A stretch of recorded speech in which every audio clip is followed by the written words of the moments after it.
So let me talk a little bit about the derivation of naive Bayes. I think might be helpful for another kind of perspective of what are we even using here. But I guess before I get into that, so this is the notebook 3B. So I've got some links if you've been having trouble installing the FastAI library. I should say I really highly recommend using Conda if you're not already for this. I don't think I'm gonna go into it here, but I had some questions last time wanting more detail about randomized SVD, and so I did just put a little bit in here of kind of the key thing, and like the key things I wanted you to know about randomized SVD are just that it is fast and it gives us the truncated SVD, whereas kind of with the traditional approach, it's like we're calculating the full SVD and throwing stuff away. And then if you're curious to know more, I've got some more details in here. But let's since we're talking about naive Bayes, let's remember Bayes' theorem.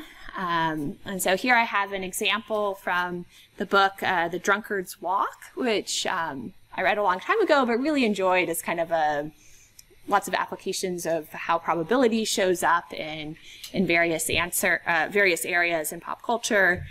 The writer is a physicist, and in the book he shares the example that he tested positive for HIV in 1989, and his doctor told him this means there's a 99.9% chance that he had HIV. Here, true positives, so if A is positive test results, B is having HIV, true positives was 99.9%.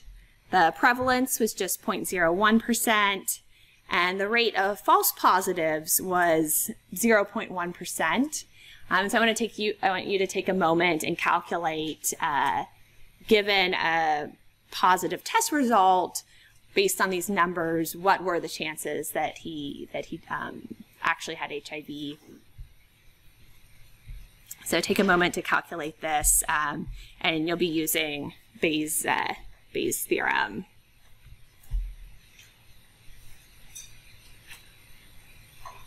And this is a very, Bayes' theorem is very relevant both in medicine with dealing with false positives and false negatives. Also in law, there are a number of court cases where lawyers have made mistakes because they didn't know or understand Bayes' theorem. So it kind of shows up a lot of places.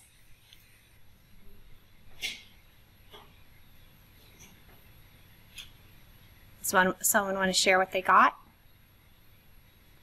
Good. What? 9%? Yes, that's correct. 9%. And so, good job. One approach to solving these that I like is to, instead of dealing with percents, to think about a group of people. And so here, I've done this with, okay, if you had 10,000 people, how many people would kind of be in each bucket? So out of 10,000 people, there would be only one. This is, so 1989 statistics. Since the prevalence was just 0.01%, there would just be one person who was HIV positive out of that group, 9,999 that are negative.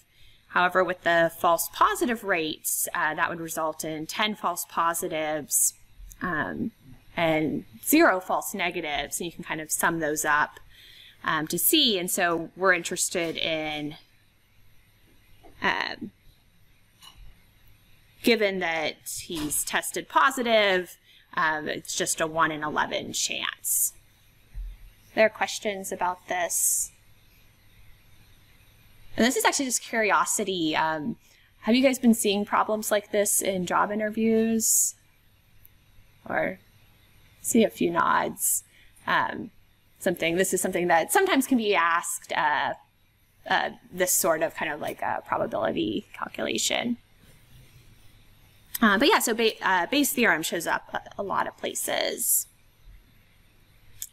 And how we're using it in our naive Bayes is So given that a movie or a movie review, say, had the words, "I loved it," we want to know what's the probability that that's a positive review. We don't have that information, so what we'll use instead is what's the probability that, given that it's positive, it has the words, "I loved it." Since conditional probability, Bayes' theorem is giving you this way to relate, which condition is the one that kind of comes first, which is the one that you're calculating. And so here we flipped it from, we want to figure out the probability that's positive. Using our kind of reviews that we already have, we can look at the probability out of positive reviews, how many of those include the words "I loved" or "it." The naive part of naive Bayes is that we're assuming that the probabilities of different words are all independent, which is probably not the case, but as we saw, it still allowed us to get reasonable estimates. And so we're going to basically do this calculation of what's the probability the review's positive, what's the probability it's negative, and then we'll see which is more likely. And here we just had two classes of interest, but you could be doing a classification problem with more classes. We add 1 to our numerator and denominator to avoid dividing by 0. And we also take logarithms to avoid multiplying by a bunch of tiny values. So if we were going to go off of this formulation, we would kind of end up with all these probabilities, many of which are very small, and multiplying by a lot of small values can be bad with a computer. And I'm going to talk a little bit about why that is. Numerical stability. So we'll start with an exercise. I want you to take a moment to look at this function f. And before you try running it in the notebook, I want you to write on paper what would the output be if you started x1 equals f of 1/10, put that back into f and calculate x2 equals f of that answer, and keep going for 10 iterations. So you're getting an answer, and then you're putting that answer back into your method f, getting a new answer, putting that in. And so write down on paper what you would get if you go 10 iterations of that. Is that a hand? You got 2/5? Okay. And what's something that made it easier for doing it in your head, or potentially?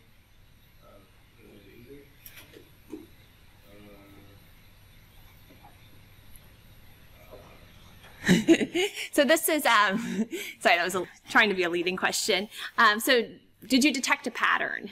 Oh, yeah. Yeah, so this seems like it's cycling through, right? Some answers. So let me try running this, and I'm going to run this 80 times.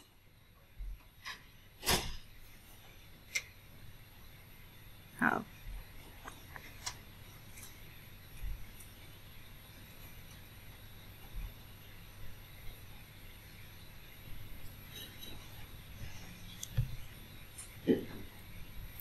Make sure my kernel is.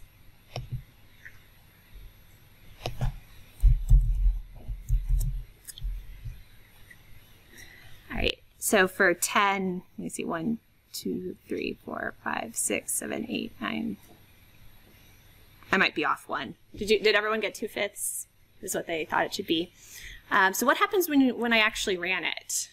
You guys see?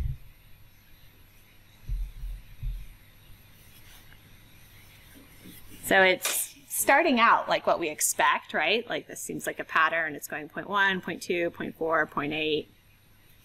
And then we kind of start getting a little bit of something over here on the edge, or, like in the very small decimal, which is okay at first. Like we can tell this is still supposed to be 0.6, 0.2, 0.4, 0.8, 0.6, 0.2, 0.4, 0.8, and so on. But eventually, this is going to cause problems for us. And if you run this long enough, you'll see this is, now it's converged to 1 everywhere. And that's not what you were getting by hand, right? Like it seemed like it was going to cycle forever. And so this is one of the problems about using computers, potentially, which is that math is continuous and also infinite, but computers are discrete and finite. So we're having to kind of approximate how we store numbers. Two limitations for representing numbers in the computer are that they can't be arbitrarily large or small, because we've just got this finite amount of space, and also there have to be gaps between them. So in math, numbers are continuous, but on a computer we're having to represent them in this discrete way. So it's helpful to understand a little bit about how computers store numbers to kind of realize where these problems might arise. We care about accuracy. Computers can't store infinitely accurate numbers. And so it's possible to create calculations that give wrong answers, particularly when we're repeating an operation many times, as we were before. So before we were kind of recursively using the same function again and again, which did involve some multiplication, and that can create problems, and did. So computers store numbers for floating points. There are three parts. There's the sign, positive or negative, what's called the mantissa, and the exponent. And the base, which is also called the radix, is usually assumed to be 2. The sign is just a single bit. And the mantissa can also be referred to as the significand. And if you, in high school learned about significant digits, you might have talked about the significand there. IEEE sets, which is the kind of an electrical engineering society, sets standards around how numbers should be stored. So it's got a maximum. This is for double precision, so which is a kind of type of floating point number. Numbers can be as large as 1.79 times 10 to the 308th, so that's pretty big, or as small as 2 times 10 to the negative 308th. Something interesting to note is, so then the interval 1 to 2 is represented by this discrete subset of 1, and then 1 plus 2 to the negative 52, 1 plus 2 times 2 to the negative 52, 1 plus 3 times 2 to the negative 52, and so on until you get to 2.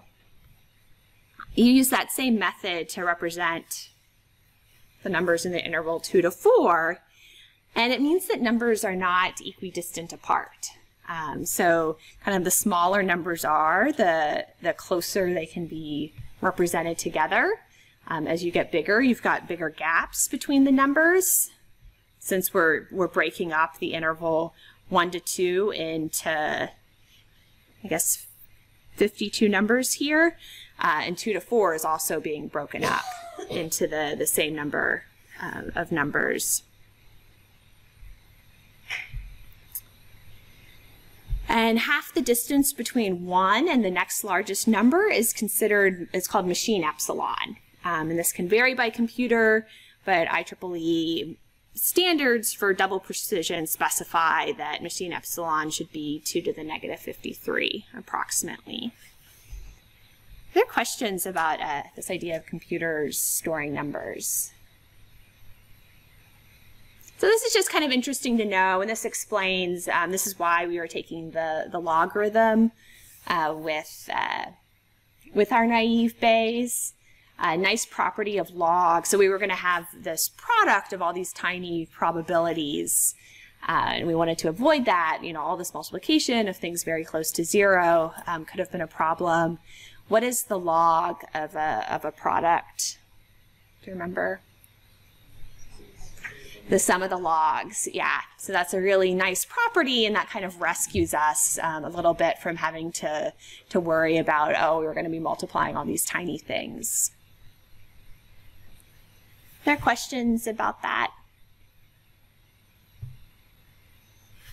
Okay, and then kind of while we're on this topic, just because it's came up a little bit last week, I just wanted to mention the speeds of different types of memory with a disclaimer. This is not strictly an NLP topic, but it's something that I think is useful to know before you finish your MSDS, and that you'll definitely be seeing.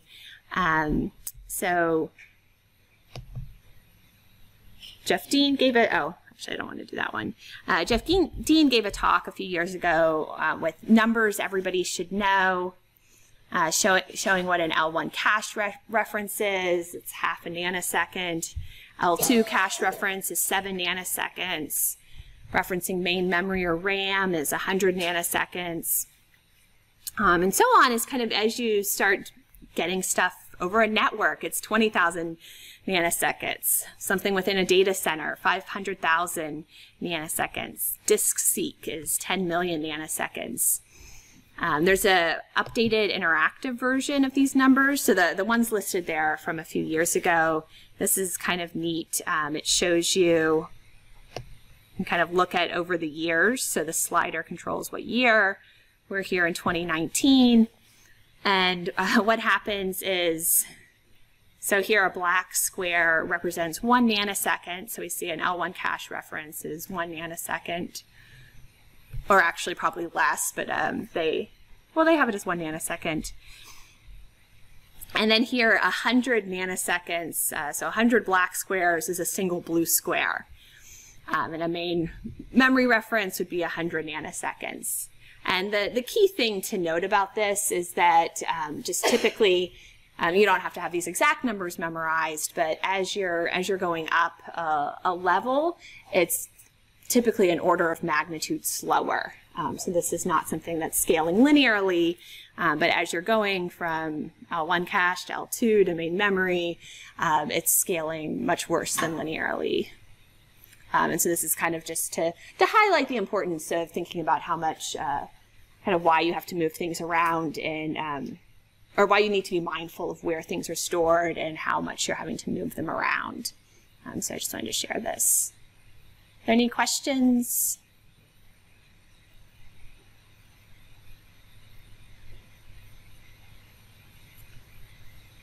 All right, so we just have, let me go back. We just have 10 minutes of class left. Maybe I'll start introducing regex.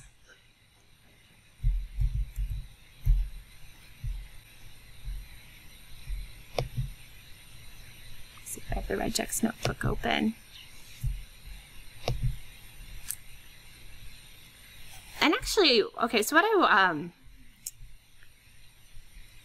we're going to be, so regex is a useful tool in NLP. It can seem pretty cryptic when you first start learning about it. This is the Regex Notebook. Let me put this.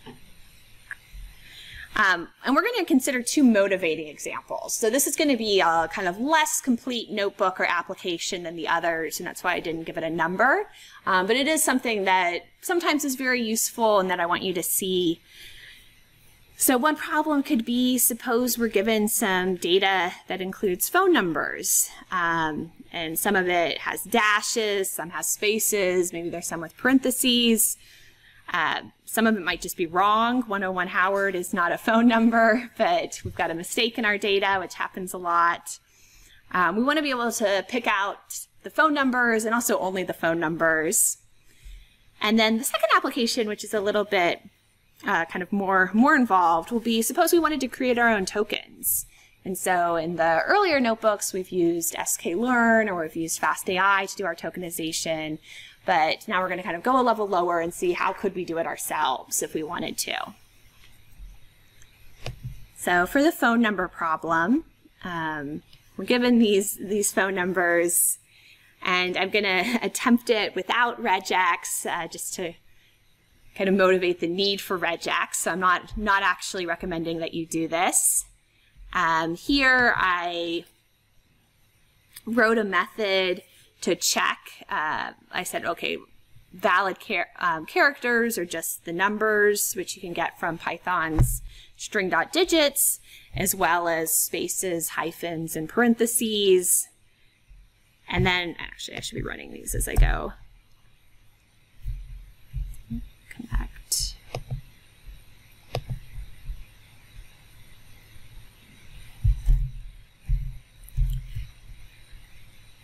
And then checking, you know, are these phone numbers? And so that works okay.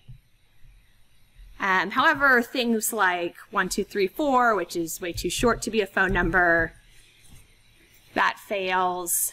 And are you familiar with this, using assert to check test cases? Okay, good. Cool. So I want to deal with that. Now I'm trying to confirm that I have 10 numbers in a number to make it truly a phone number. But I also want to get the digits out, which will be useful. And I want to check things like, this is probably not a phone number because they put spaces between every 2 digits. That's not how you format a phone number. Would like to be able to pick that up. That's not a phone number. And so this is going to get really unwieldy, because you see here I'm already kind of having to have a lot of different ifs to check things. This code, you can imagine, becoming kind of even lengthier with lots of like branches of your if-else and what you're checking of formats. So I do not recommend this approach. I wanted to offer Regex as an alternative. And I should say part of this notebook I adapted from Brian Spearing's notebooks from when he taught this last summer. Regular expressions are a pattern matching language. And instead of writing 0, 1, 2, 3, 4, 5, 6, 7, 8, 9, you can write 0 to 9, or backslash lowercase d represents digits. I'll also note Regex, you kind of have to learn it by doing it, and I'll give you some time next time to practice, because I think when you just hear it, it can sound like, oh my goodness, this is a bunch of cryptic sounding rules. So you really just kind of have to play around with it. And fortunately, there's some nice sites that I've got links to a few of them that give you kind of practice problems, and also kind of display if what you're doing works or not. And matching phone numbers is considered the hello world of Regex. You could write something 0 to 9, 0 to 9. Here, this is picking off 3 numbers, dash, 3 more numbers, dash, 4 numbers.